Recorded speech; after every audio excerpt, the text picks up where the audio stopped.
अब आपको वैशाख अमावस्या की एक पौराणिक कथा बताती हूँ।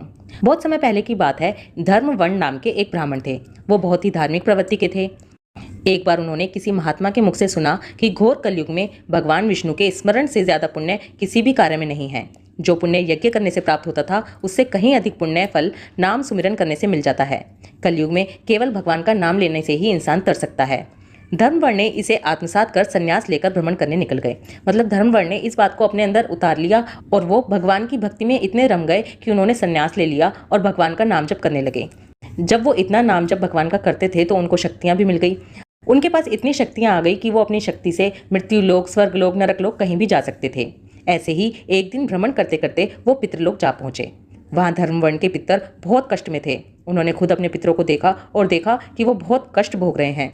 फिर उन्होंने अपने पितरों से पूछा कि आखिर इसका कारण क्या है। तब पितरों ने उन्हें बताया कि उनकी ऐसी हालत इसलिए हुई है क्योंकि धर्मवर्ण ने संन्यास ले लिया है। धर्मवर्ण के संन्यास के कारण उनकी ये स्थिति हुई है, क्योंकि अब उनके लिए पिंडदान करने वाला कोई नहीं बचेगा, उनको जल देने वाला कोई नहीं बचेगा। तब उन्होंने धर्मवर्ण से कहा कि यदि तुम वापस जाकर गृहस्थ जीवन की शुरुआत करो, संतान उत्पन्न करो, तो हमें राहत मिल सकती है। साथ ही ये भी कहा कि जल्दी ही वैशाख अमावस्या आने वाली है। इस दिन विधि विधान से पिंडदान करो।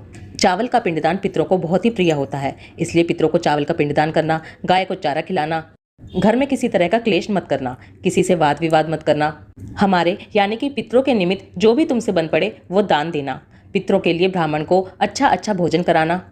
तब धर्मवर्ण ने उन्हें वचन दिया कि वो उनकी अपेक्षाओं को अवश्य पूर्ण करेगा। इसके बाद धर्मवर्ण अपने सांसारिक जीवन में वापस लौट आया और अमावस्या पर विधि विधान से पिंडदान कर अपने पितरों को मुक्ति दिलाई।